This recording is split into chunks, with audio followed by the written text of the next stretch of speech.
Our guest speaker today is Dr. Lisa H. Fuller.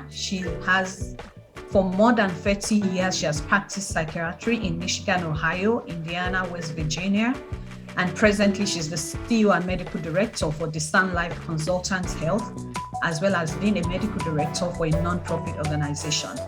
Her present and past academic appointments include Wayne State University School of Medicine and Department of Psychiatry and Behavioral Neurosciences, Assistant Professor, also Detroit Wayne County Mental Health Authority Psychiatry Resident Training Program, Resident Psychoanalytical Supervisor, and numerous guest lecturer assignments.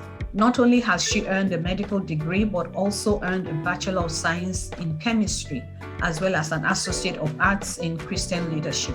Dr. Lisa Fuller has serviced and led mission teams on the continents of Africa, Asia, Europe, and North America, with focus on medical care, mental health, crisis and trauma, leadership development, and spirituality.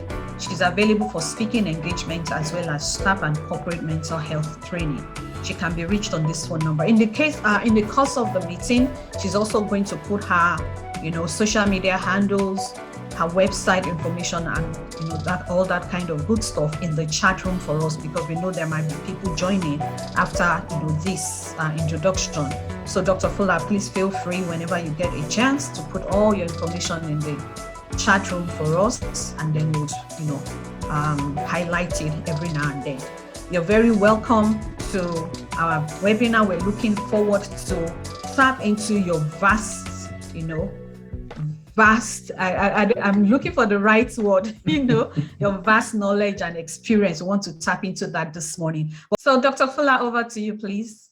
I just wanted to say hello, and I thank you for giving me the opportunity. I don't take it lightly, and I'm excited because this is a topic that is very, very important, and it occurs like you walk out the door and it's that significant. You turn on the television, you open your iPhone or your Android, and it's that significant. So we'll have the opportunity to take a look at this. So we talked about some myths, and it was really awesome because of the poll.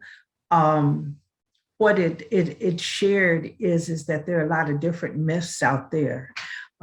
People may say, oh, you know what, you just don't have the willpower, or there's a weakness in your personality. You have bad genes. That's just the way they are. They stay inside, they never come out. They don't do anything. That's just the way he or she is. And again, some people just don't know, but the reality is that these are all false. Some other myths are people with mental illness are violent.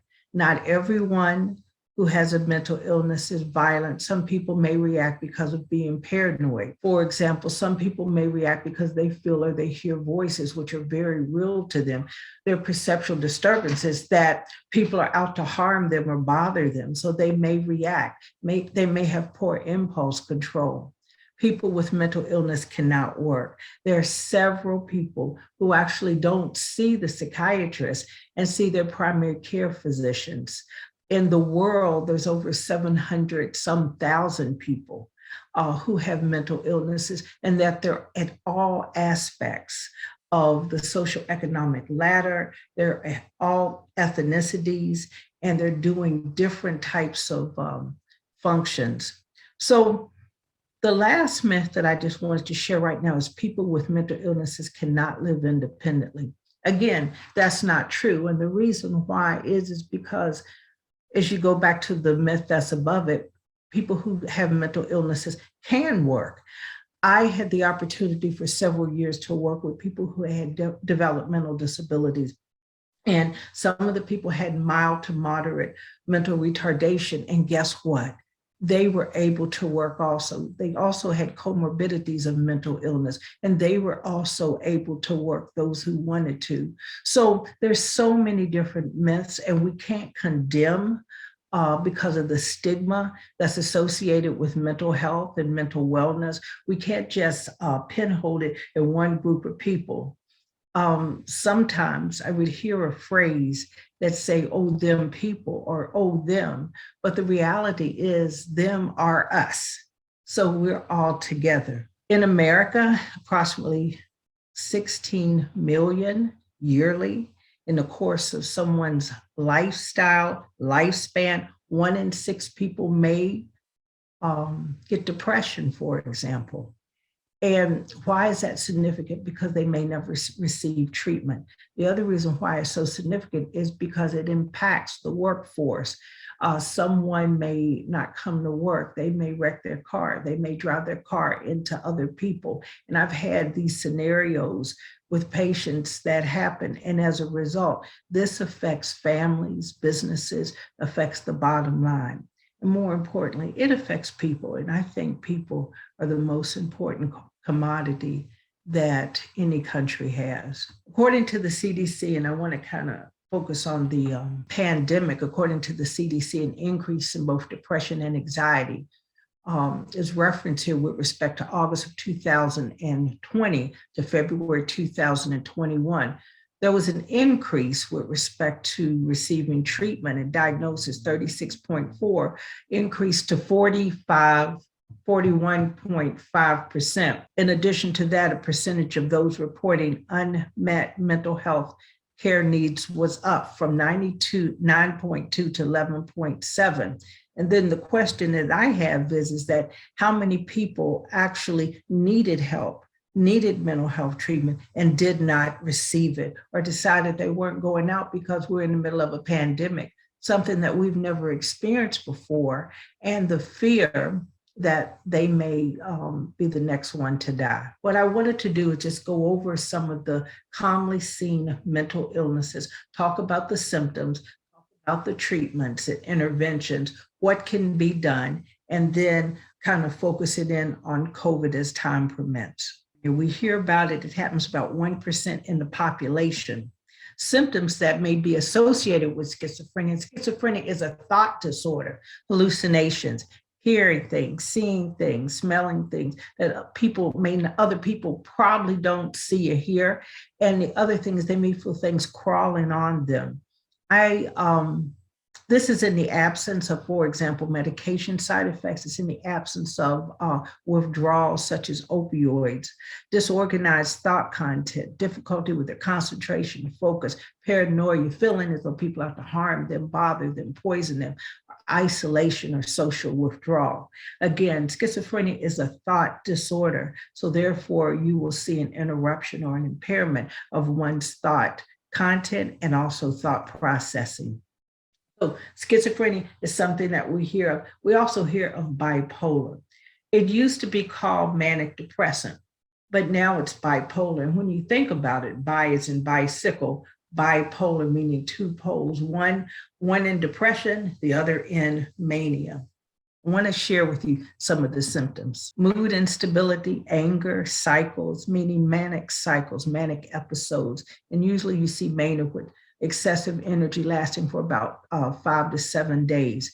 Also lack of need to get sleep. So therefore you may see that occurring anywhere from 5 to 7 days as well. Interrupted concentration, sexual promiscuity, spending money that they don't have, gambling sprees, mood swings, periods of rage, flights of ideas, lots and lots of thoughts going in their head, extenuating extreme amounts of energy, irritability, risky behavior, both verbal and physical aggression, impulsivity, rapid speech, pressured speech, grandiosity, or being overconfident and easily being distracted, not being able to focus. Again, we're talking about mania, but there are two ends, meaning depression, isolation, sadness, crying episodes, but also the manic pole of that, the manic phase. Not only do you see bipolar is a mood disorder and affective disorder, but you also see unipolar depression, and it is also affective or a mood disorder. Again, this affects many, many, many people throughout the globe. And according to the CDC, with respect to the Americans, 1 in 6 throughout the course of someone's lifestyle may encounter depression. I'm not talking about depression as, oh, I got a test and I feel bad, or I'm not going to get, a good grade, or I'm not going to get an A. I'm talking about depression where you're depressed more days than you're up.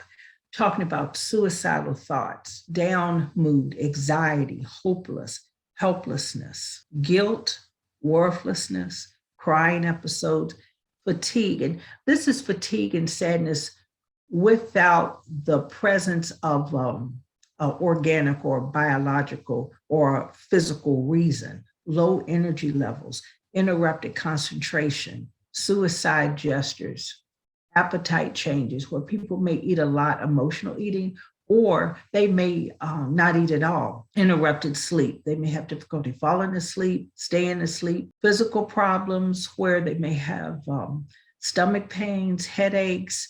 There may be some interruption or exacerbation, meaning their physical illness may be in remission. But for example, like cancer or HIV, and it may come out of remission and get worse. Anhedonia is not having pleasure in the activities that once gave you pleasure. I want to share this, and the reason why is because, again, these are common mental illnesses that we see. People may experience them, but they may not talk about it because it's been tabooed in our society. I was in Liberia. I've had the opportunity to serve on the continent of Africa, both in the western part, the eastern part, and in the southern part on multiple occasions. And I have family members there. And what happens is, I remember speaking to someone at the Liberian Baptist College, the seminary. And he said to me, that we were the guests of the president, and he said to me, there's only one psychiatrist in the area. There's only one. And would you consider, coming here? And one of my ideas had always been to start a child care center there. So what happens is that I couldn't believe that there was only one psychiatrist. So a lot of times, my husband's also from Liberia. He's from the interior, River G County. And he would say to me that in his village, what would happen is they just take the people and they'd send them off. People with mental illnesses, people who couldn't provide, people who were suicidal, extremely depressed. He said, we just send them into the bush. My husband is an older person, older than I am. So he was very accustomed to those ways. And my concern and often debate would be, but this is real. You could do research on this. You could do chemical studies. You can look at the changes in the brain. And not only that, but you can take medication that can help to restore that. So it's real. And the idea is to prevent someone, a mother, a father, a sister, a brother, from killing themselves. So I want to share with you the warnings and the risks. If someone around you or someone that you know is beginning to act like this, and especially during the pandemic, talks about suicide and wanting to die, suicidal ideations, meaning thoughts, researchers' ways of how to commit suicide, surfs the net. How are they going to do this? They look at how other people did it. They look at TikTok and different ways of how people talk about it. They begin to give their personal items away. Oh, I just wanted you to have this. I was thinking about it, giving the clothes away, giving the diary away, giving money away. I don't need it, or I want you to have this to remember me by. Posting suicide comments on social media. There are high school students that, some middle school, that do this. And I just thank God, because what happens is that their principals or teachers may see these posts and intervene, which is really good. The hopelessness, isolation, sleep disturbance, anxiety, depression. You see in the theme, sleep disorder, guilt, increased use of substances. They want to make things right with people who they feel that they have done wrong to. I want to make this right with you before I leave, and start to write letters to the people who they love, to their friends. And what happens is that this can be signs, risks of suicide. It's really important because during the pandemic, people were, if they were married, they, stayed in their house with their spouse, be it good or bad. What happens is they either had a great marriage and they communicated even better, or they saw their little nuances. And if they didn't work it out, they began to argue. There were people who, of course, wasn't married or wasn't connected directly to a family member. And you begin to see isolation and depression and loneliness. Previous attempts, those are risks for suicide factors. A gun. It's really interesting with young people. I don't know the reason for this, but some research points to the fact that if they attempt to kill themselves, it's usually in the afternoon after they get off of school when their parents are not home, around 1 o'clock. Around 3 o'clock. It's really interesting that it occurs during that time. But again, there's no one home. Addictions, under the influence, intoxication, hopelessness, helplessness. I've been through rehab multiple times and it doesn't seem like it's going to work. And I just got out and I can't kick it and I'm craving. And people begin to feel a sense of hopelessness and a sense of helplessness that can lead to suicide. Again, we talked about mental illness, and the reason why is because of the significance that the depression, and the schizophrenia, and bipolar disorder, especially untreated, can lead to completed suicide. No access to healthcare. Ethnicity, social economic status. Ethnicity is important, and social economic status, because if you look at the history, I'm going to focus in on this country for a minute, but if you look at how evolution of this country, I'll go back to the 40s.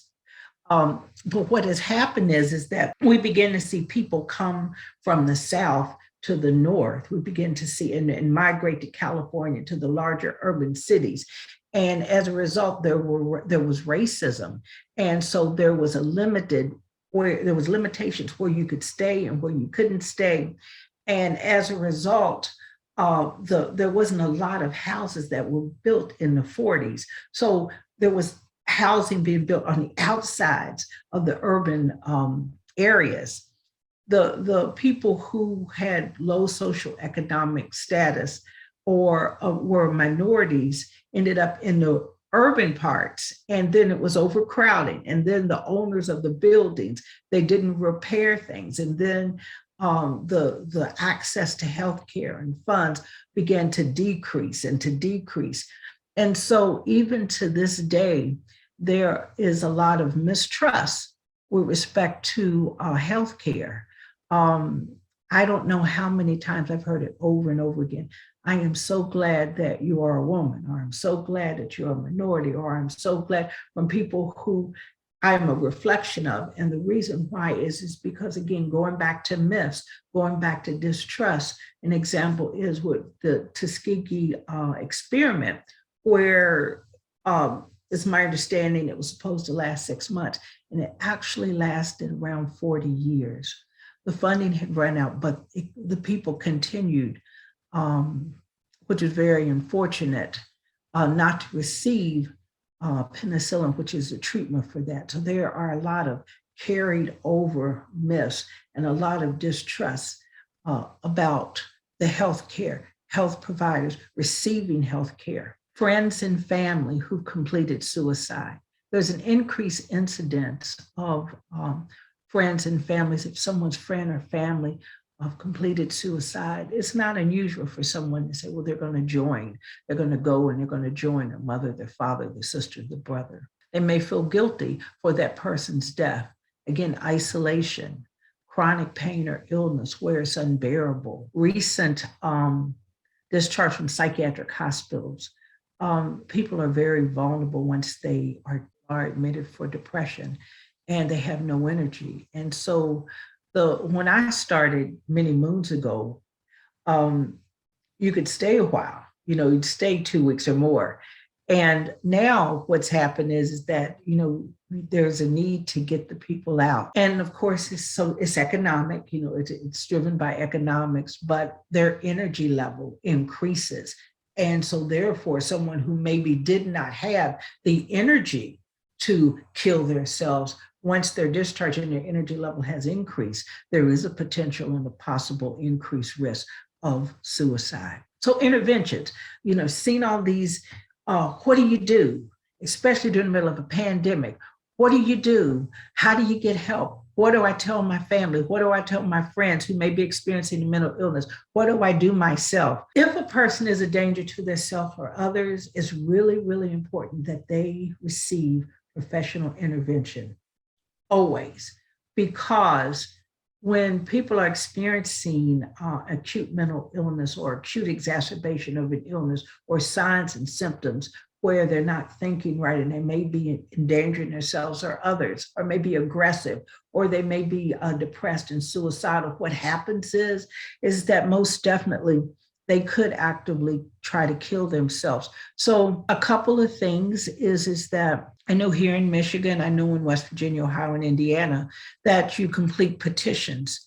Anyone over the age of 18 can go to the courthouse, complete a petition, and for the person to have a psychiatric evaluation. Hopefully, the person will seek intervention or treatment themselves. Maybe it may take a loved one or a family member or friend say, you know what, I'll go to the appointment with you. The development of coping skills, how to manage the symptoms, how to manage that depression, how to not stay in bed all day long, how to get up and move muscles. And I tell my patients, I said, you know what, get up and move muscles. Don't even think about it. Plan your day and just do it. Make a schedule. Don't have a lot of unscheduled time. Talk therapy or psychotherapy. It's really neat because telemed has increased. I had done telemed for many, many years, but since the pandemic, we have several avenues of receiving help via telephone. I don't like to do that over the telephone because I like to eyeball my patients, but also there's telemed, there's DoxyMe. There are other type of ways that patients can, I should say, avoid or not go into the office. Medication, that's another intervention. There are a lot of people and there are a lot of myths around it that say they just don't like it and they don't want it, or they don't want to be over sedated, or they don't want to be a zombie. Those are very valid reasons not to take medication. However, if you go back to the myth that mental illness is not an illness or not a disease entity, then what happens is that myth, there's some reality to that myth.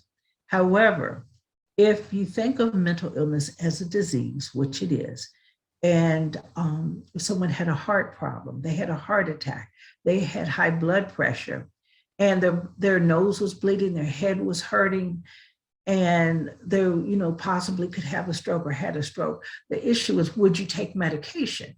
If you had a heart attack or chest pain and fear of dying, would you take medication? I hope the answer would be yes. And the reason why is because you want to get help, or let's just say we hope that you would want to get help. And so it's the same thing. Medication is prescribed to improve the quality of life. It's not prescribed to have someone be a zombie or to have someone sleep all day and all night. I am very interactive with my patients. I like to talk to them. I like to talk about the medication, the side effects, because ultimately, unless it's a court mandate or court ordered, the patients, I know at least in Indiana, and I said Ohio, Michigan, what happens is the patients can agree or disagree to the medication. I have had the opportunity to work with children for about 20 years or more, and then adults longer than that. And again, it's very important that, and I share this with my patients, write down a list of side effects. Tell me what's going on. Don't tell me when you're walking out the door. Tell me when you first see me. Let me know how you're doing, how things are going. And the reason why is because you're taking the medicine to improve the quality of life. Addictions during the pandemic, as I drove down one of the main thoroughfares, I saw billboards that say, we will deliver alcohol, we will deliver substances. There was cannabis. in Michigan, marijuana is legal. So what happens is there was billboards that they'll deliver to your home. There were billboards, and now there's different types of things I see in the media that alcohol and things like that will be delivered to your home. The concern is that if there's someone who was a functional drinker who would drink only on the weekends and is not going to work, they may drink all week long. If there's someone who, for example, drank a little and they were checked by their social, their interactions and things that they did, they may not have any structured time and find themselves drinking even more during the pandemic. So it's not uncommon and unusual to see the amount of substances, the consumption increased. Resources and referrals. Sometimes different circumstances, stressors, factors can lead to exacerbation or breakthrough symptoms. For example, and we all know this, if someone who is homeless, what happens is that, of course, you're worried. You're worried about where you're going to stay, your safety, whether or not you're going to have food, a safe place. As a matter of fact, during the pandemic, the question was, I don't want to go to a shelter. Are there any hotels or any places that I can go and feel safe, that I'm not exposed or have high exposure to COVID? If you don't have enough food, or how are you going to get food if you're not going, if you don't want to go into the stores? Some of the answers is that the stores would bring the food to the homes. You could order the food and they would put the food in your car. How are you going to get healthcare? Again, we talked about that. Telemed, for example, or going into the office or limited office space, even to the point where the doctor's offices would say, wait in your car. I remember I had to go to the dentist during the pandemic and the dentist said, wait into your car. After we take care, sanitize the waiting area, we'll have you come in and then escort you directly to a room. And prayer. I left it for last, but to me, it's the most important. We're told to pray always about everything. And I totally and completely believe that prayer does change things. First and foremost, I want to say that prayer does change the person who is praying. It gives a sense of calmness, gives a sense of stability. And what happens is that it helps to bring your focus into perspective. Other interventions to obtain a hobby, learn a new language. They have the apps on the phone. You can do it virtually. You can do it in a group of people virtually, or you can do it on your own. It's important. Exercise is physically tolerated. You may want to ask your primary care physician prior to exercising, given the status of your physical health. And the reason I say that is because exercise not only improves sleep, but it improves self-esteem by getting you in shape, helping you lose weight. As a result, it helps with respect to lowering your blood pressure, helps to stabilize your blood sugar. It's really good. Sleep hygiene is important. Sometimes I see people who have inverted or interruption in their sleep pattern. And sometimes they don't have any structured activity. So as a result, they sleep all day and all night. Or they may stay up at nighttime because they have certain things or shows or movies that they want to watch. Again, given the pandemic, if they're not working from home, what happens is there's a lot of unstructured time. So as a result, what happens is the sleep awake cycle is changed. And people are complaining, but this is the time that I'm supposed to go to sleep. And so therefore they've slept 2 or 3 hours during the day and they haven't slept at night, but they still want medication to go to sleep. That's a concern. People who do not get enough sleep or stay awake, what happens is they can have a sleep deprived mania or mania that is precipitated by lack of sleep. And proper diet. It is so important to eat right because I'll just give you an example. There are depression and mental illnesses that are triggered as a result of anemia, decreased vitamin D, for example. So it's very important that we receive the appropriate uh, type of diet or have the appropriate type of diet. If someone's blood sugar is really high, what happens is they can have mental health challenges or mental health changes or depression or tremor or shake. Join a support group online, or as summer comes and spring comes, join one at a park. Read a good book. It could be Audible or it could just be paper. Do not isolate from others. This is important.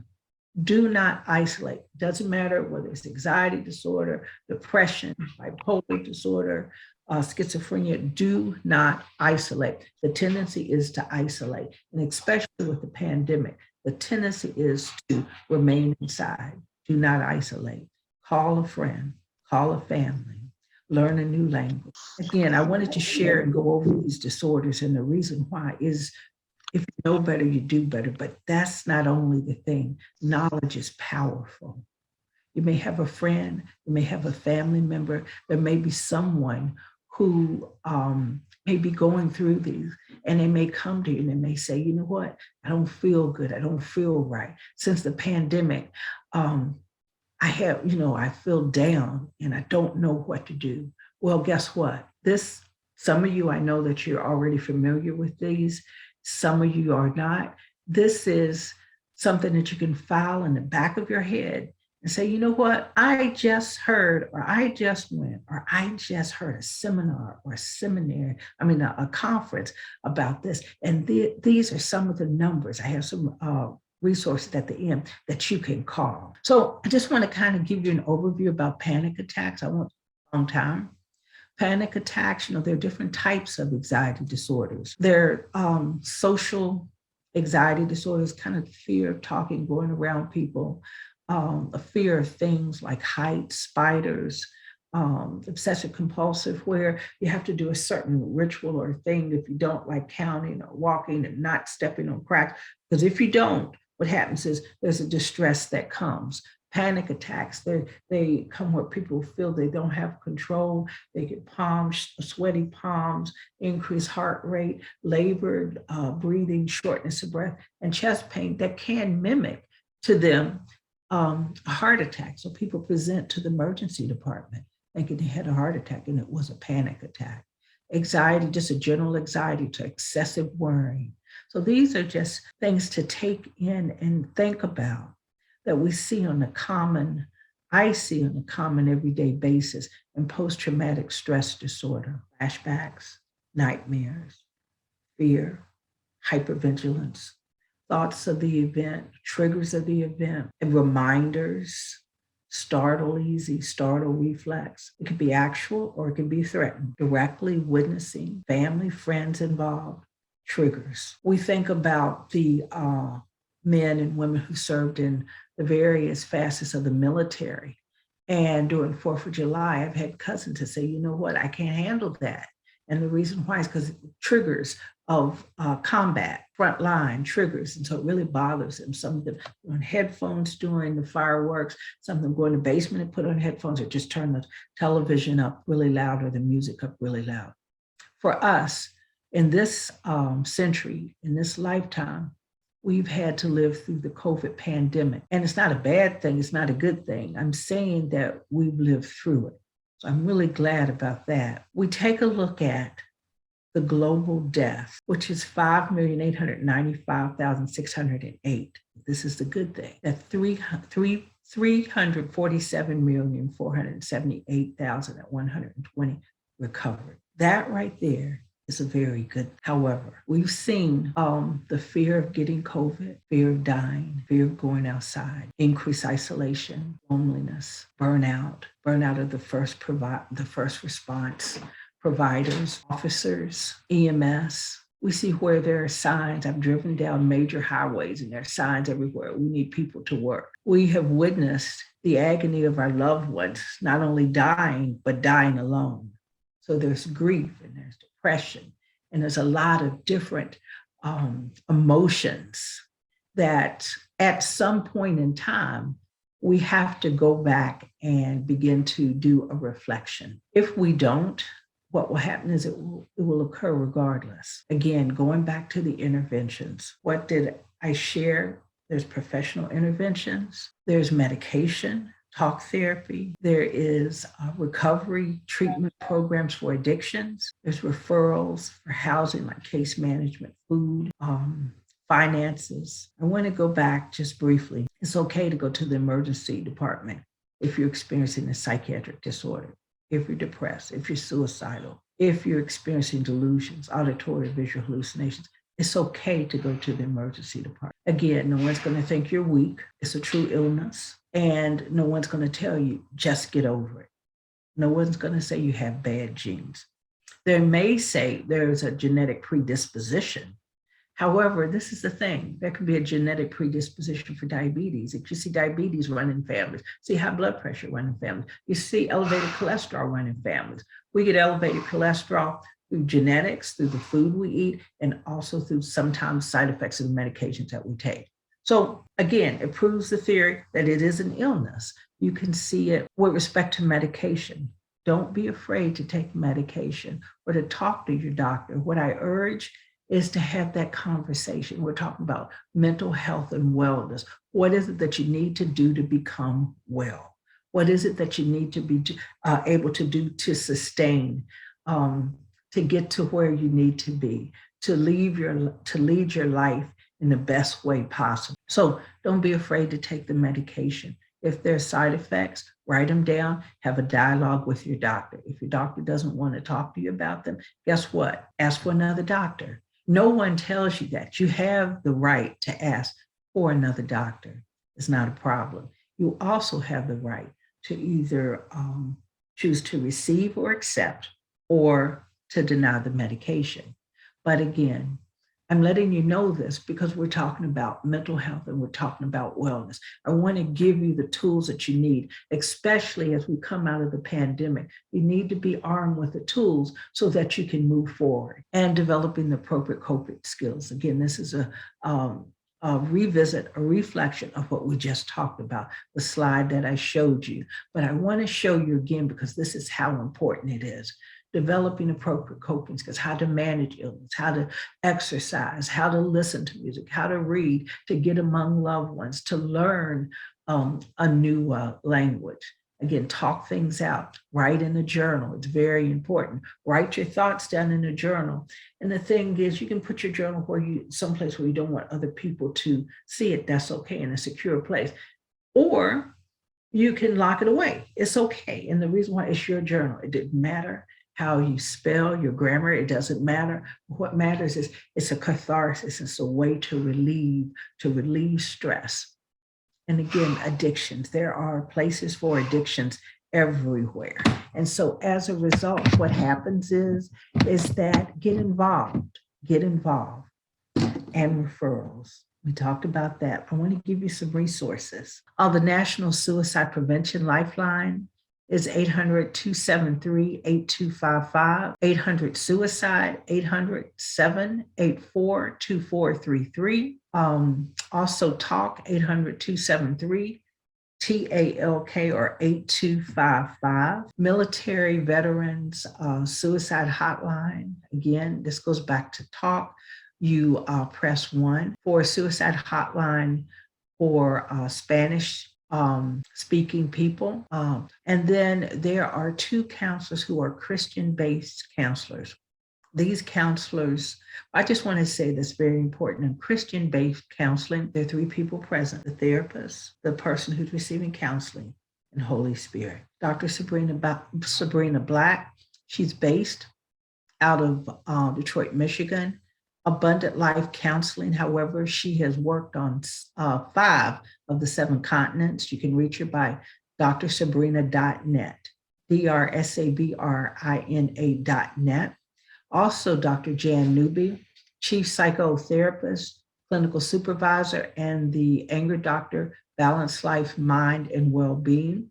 She is based out of Detroit, but again, these 2 ladies, they're Christian therapists. In addition to that, they see people and do consultation, is my understanding, or have the capacity throughout the globe. I wanted to say thank you. Thank you for the privilege. Thank you for the opportunity. And I welcome questions. You can reach me at 313-645-1596. I'll chat. Also, discernlifeconsultants.com, DISCERNLIFE consultants, Discern Life Consultants. Awesome, Dr. Fuller, really, really helpful. And thank you for breaking it down for us. I just wish that you are here in Georgia. Well, most people on this call, well, let me not say most people, many people on this call are in Georgia, but I'm sure we can, reach out to you, virtual on your website and all of that, because these things are really very, very pertinent. And I want to say, especially in the Black community, and even in the African community, we kind of have phobia, we have stigma associated with this. It's something we don't even want to talk about. We want to pretend that it is not there. Like you said, like people telling you, you're just, get over it. No, this is not something you tell someone to just get over it. These are things that we have to admit that they do exist. Like we admit that we have a headache. We admit that we have a migraine. We admit that our blood pressure has shot through the roof, and we get help for them. So why won't we get help for this? So again, this is very, very needed at this time. And the points you have raised are actually well noted. Thank you again, Dr.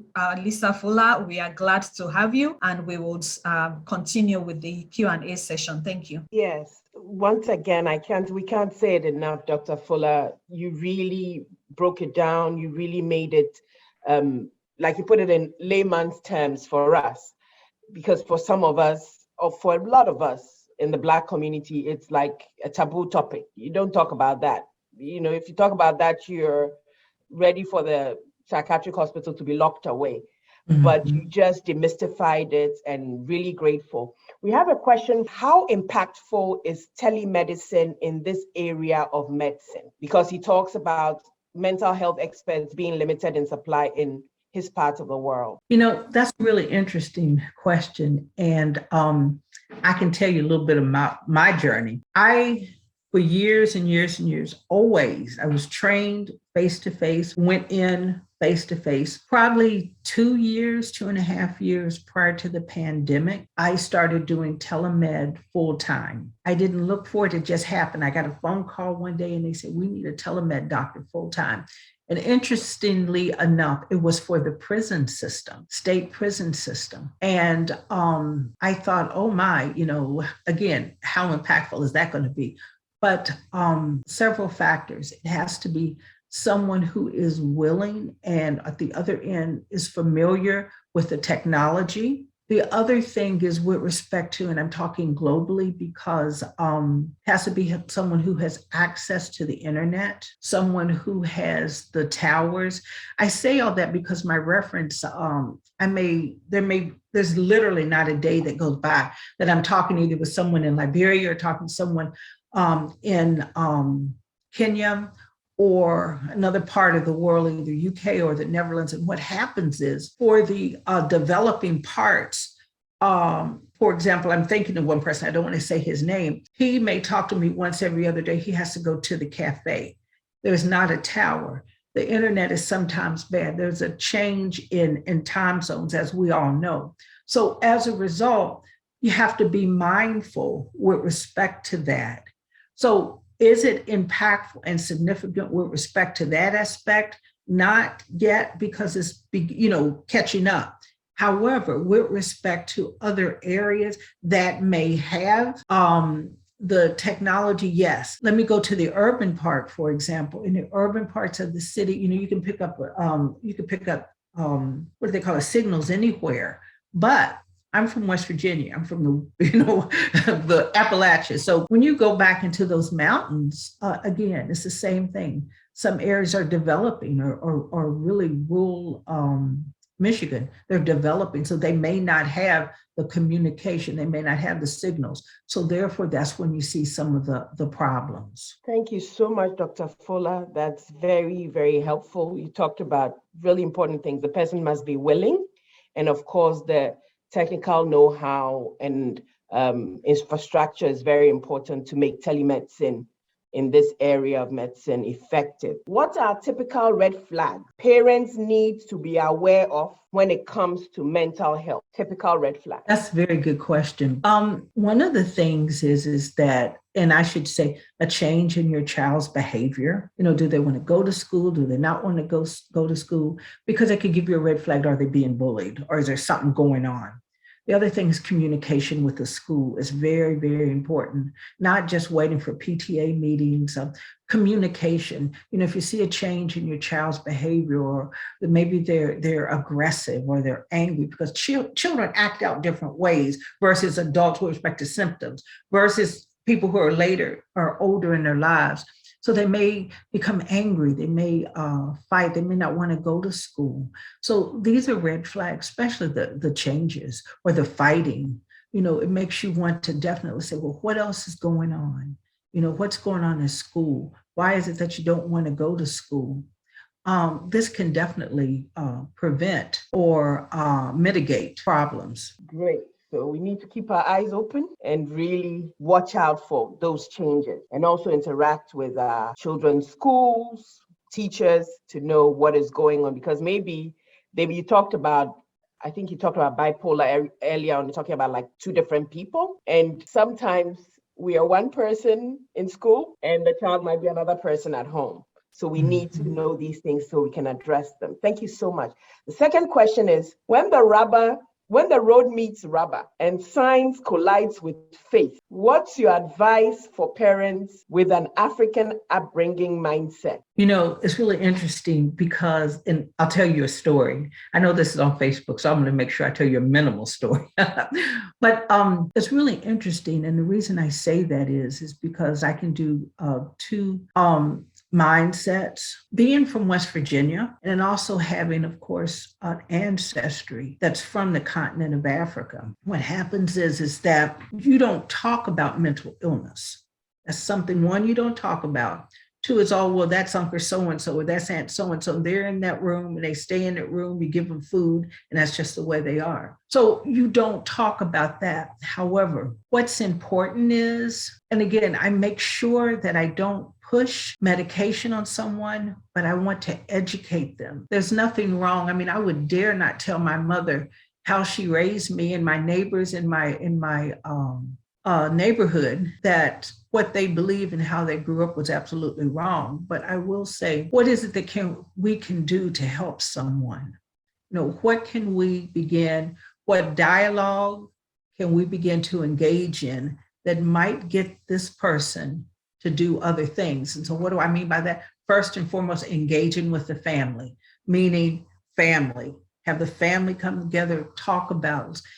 And again, this is not from a Western standpoint. It's from, let's have the family. Let's have the family come in. What can we do for this person? Can we get this person out? Can we get this person talking? And then if the person will not come in, will not go out, represents a threat to himself or others, talking about suicide, killing themselves or their family, then that's another issue. Not only have I had to experience this with people from the continent of Africa, but also people who are Arabic.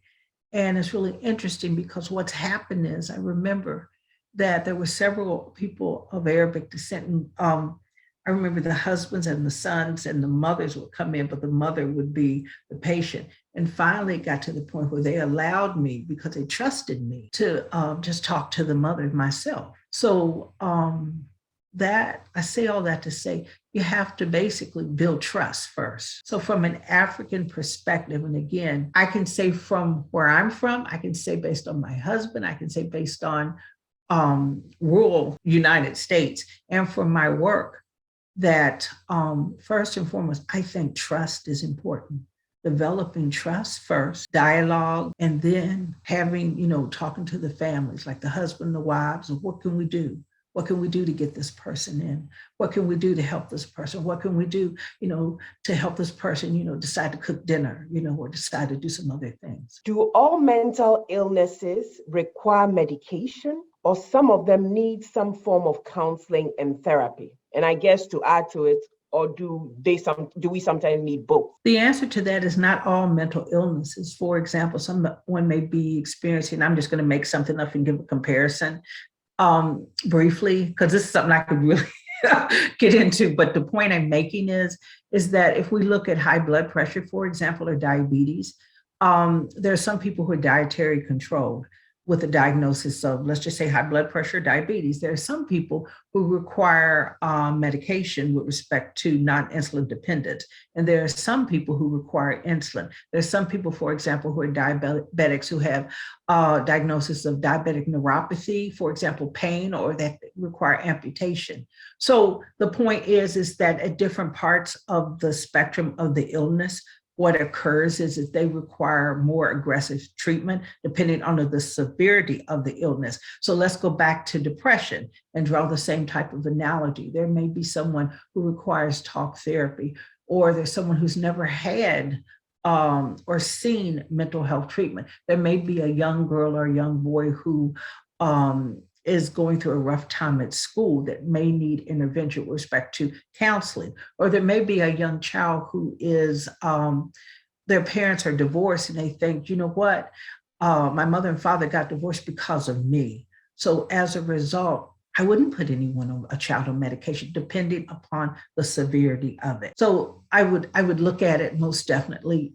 from that perspective. Thank you so much, Dr. Fuller. What is the best way parents can support adult children suffering from mental illness, either living at home or not? I believe, and it's been my experience, first and foremost, to be there, to let them know that they're loved, and to be there. It can get kind of complicated, and the reason why is because, for example, let's just say, I'm just going to make some scenarios up.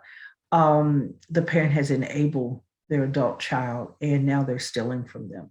That's totally a different issue.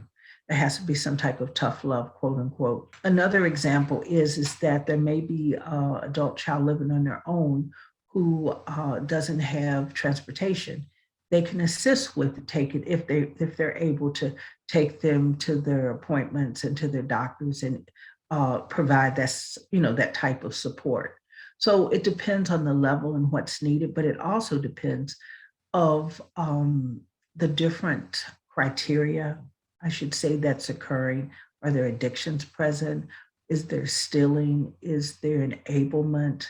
Or is there someone just basically needs support and love? And I should say love regardless, whether they're with them or not with them, or enabling or not, is of course first and foremost, I believe.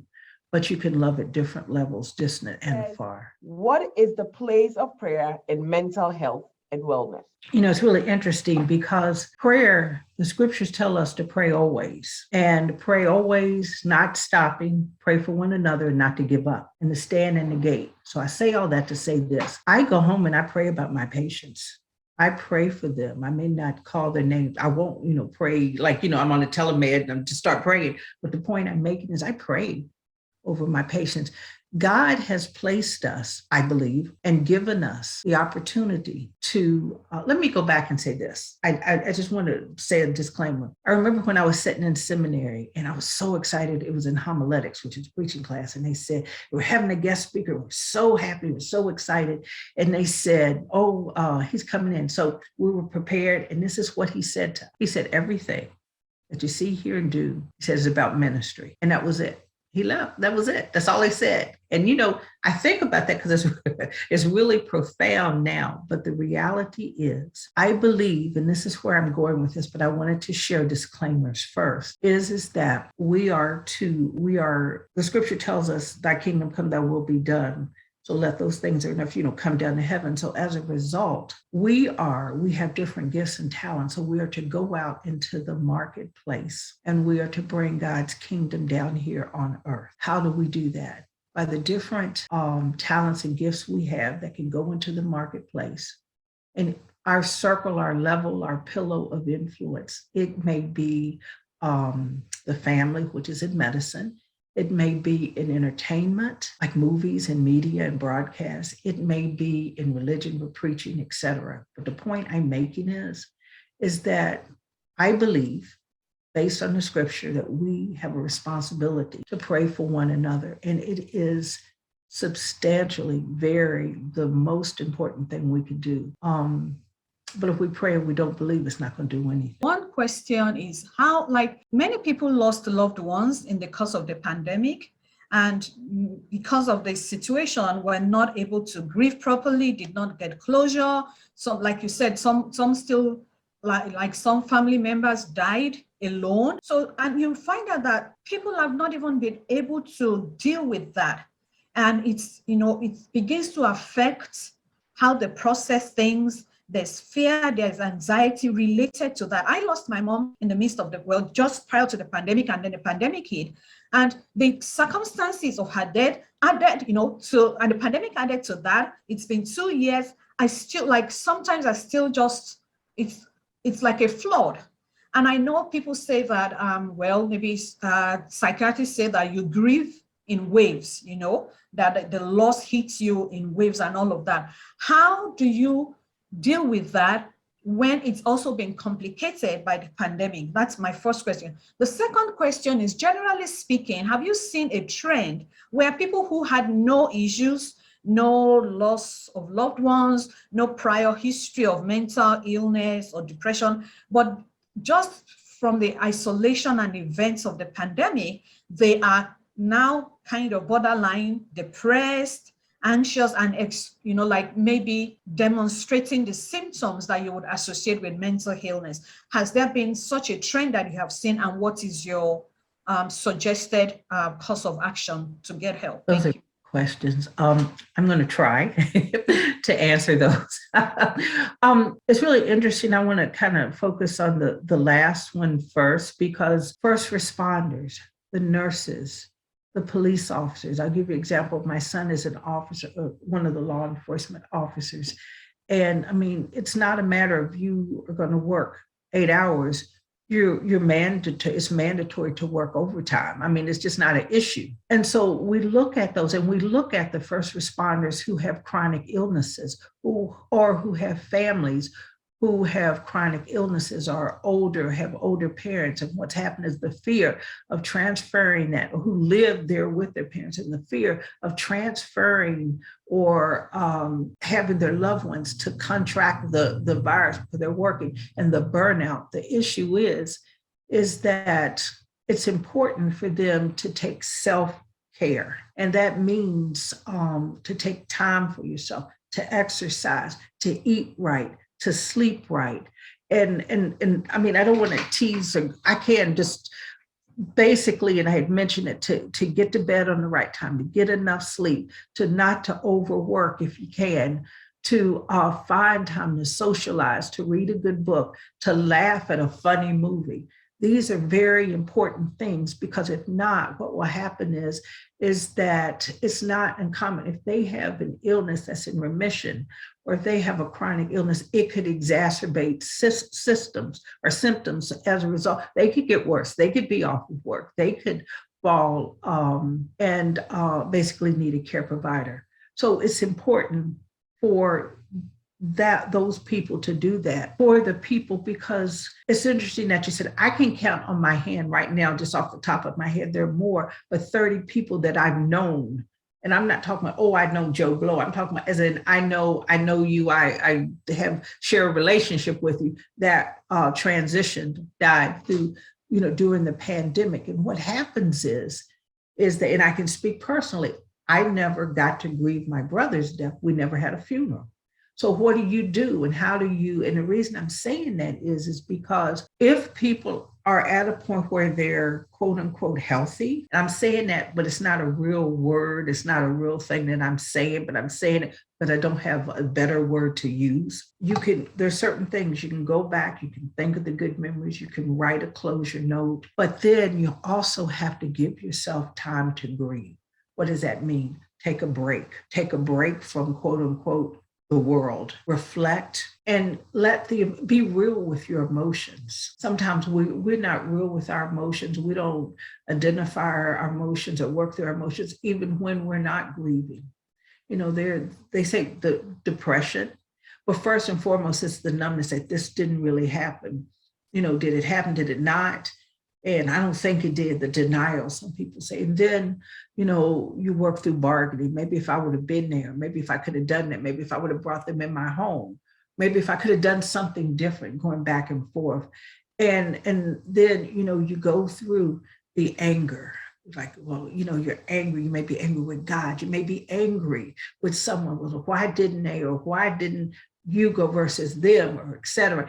And then you come to the point where you're depressed, and it could go back and forth. It doesn't necessarily have to go in this line, but there's just depression and an outpouring. And then there's acceptance. And you can go back and forth. In these, you can go back to one and back to it again. The thing is, it may take 2 weeks for some people. It may take 6 months for some people. It may take years. The other thing is to find a therapist if you're stuck in a place where you can't get, out of it. And it's causing or creating a clinical depression where you can't take care of your ADLs, activities of daily living, you're eating and you want to stay in bed and you have lack of motivation. You're crying, you feel down more days than you feel, quote unquote, normal or up. What happens is you may need to seek professional intervention. It's very possible. And again, it's nothing wrong with it. We are seeing a lot of people come out, come back. They want to come to the building now. And there's nothing wrong with it. It's okay. There are Christian counselors. Some of the pastors have professional counseling degrees. There are different organizations that are nonprofit. It's okay, is what I'm saying. And it really, to me, neat thing about all of this is you can pick and choose who you want to see. Just because you go to one person, you're not stuck with that person. You can go to different people. How do you deal with an adult who is definitely depressed but refuses to get help? And the second part of it is, how do you protect yourself if they have a meltdown, or when they have a meltdown because they are depressed and they don't want to accept it and they don't want to get help? If a person, and again, it goes back to the legal system, if a person is depressed and they're not a threat to themselves or others, there's not a lot you can do. For example, if they don't take care of their ADLs, activities of daily living, they're starving to death, their hygiene is absolutely poor. They're not taking, for example, if they have heart medicine or high blood pressure, they're not taking that for their own personal care. They want to kill someone else. Those are criteria or points, lack of insight, lack of judgment, to have someone petition. Anyone who's over the age of 18, is my understanding, in the state of, again, I can talk with reference to Indiana and Ohio and Michigan and West Virginia because I practice there, can complete a petition and go to the court and complete a petition. Then the authorities can pick the person up and have the person will have a psychiatric evaluation. And at that time, the psychiatrist will determine, and I can speak especially for Michigan, whether or not that person requires inpatient psychiatric hospitalization. And if they do, they will be deployed to a hospital, psychiatric facility. And then there's the psychiatrist that's there will do an evaluation, and determine whether or not that person is someone who needs involuntary treatment for their own benefit. And if that's the case, then the case, I'm kind of moving forward because of time, but the case will go to court. There's a process. The person is appointed an attorney, and then the other side, or the medical side, is appointed an attorney, and they go to court. And what occurs is that the person does have the right to say why they don't agree with treatment or they don't want treatment. And the judge listens to both sides and makes a determination based upon, the presentation of both sides. But for me, the goal should always be, what can we do for the person's best interest? So before you get to all of that, can you talk to someone? Can you talk them into, hey, I'll go with you. I'll ride in the car with you. And I'm not saying to ride in the car with an aggressive person or someone's suicidal. No, call 911, you call the authorities. But what I'm saying is, that's your husband or your wife and they're just feeling down, they're not aggressive, they're not angry, they're not intoxicated. I say, we'll go together. I'll go with you. I'll sit there beside you, to make you feel comfortable. Or we'll go see so-and-so who's a Christian counselor, et cetera. How do you protect yourself? That's interesting. And the reason, again, it goes back to if the person's a threat to themselves or other, and if their children and the family is a concern, because you call, of course, the authorities. You do not want CPS involved saying the environment is unsafe for your children and file an open CPS case and take your children. So there's several other dynamic and factors, but hopefully it doesn't ever get to that point. For me, it's at the very beginning, what can we do? Can we go together? Can we talk? Each case is different. Each case is different. But the goal is to keep the families together, or to try if possible. Thank you, Dr. Fuller. We really, really appreciate you. We've covered quite a lot of grounds.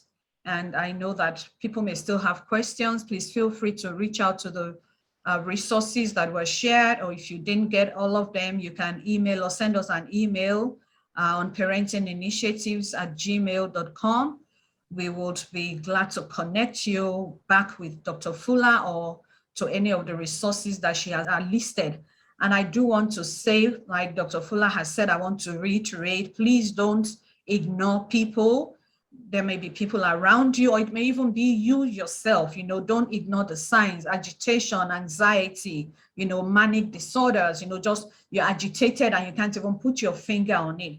Don't ignore, seek for help, talk to someone, journal, read, exercise, don't isolate yourself, So please, let's take note of the things that she has, shared with us. And let's pay attention. If we pay more attention to these things, we'll be able, my understanding is that if we pay more attention, we'll be able to reduce the incidence of fatalities that are associated with mental illness. Like Dr. Fuller said, mental illness is a disease like any other: headache, migraine, high blood pressure. So why should we, live in denial of it? Let's get help for ourselves. Let's get help for our loved ones. And let's not stigmatize people. If there's anything that we need to do, we need to stop the stigma. We need to stop the stigma. So I want to thank you all for joining us this afternoon. We do appreciate you joining us. We hope we can continue to count on you to do right for yourself first, and then for your loved ones.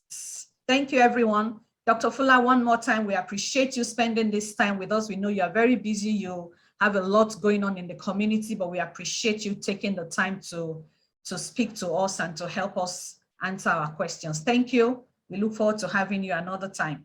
Thank you, everybody. Thank you. Thank you for the opportunity.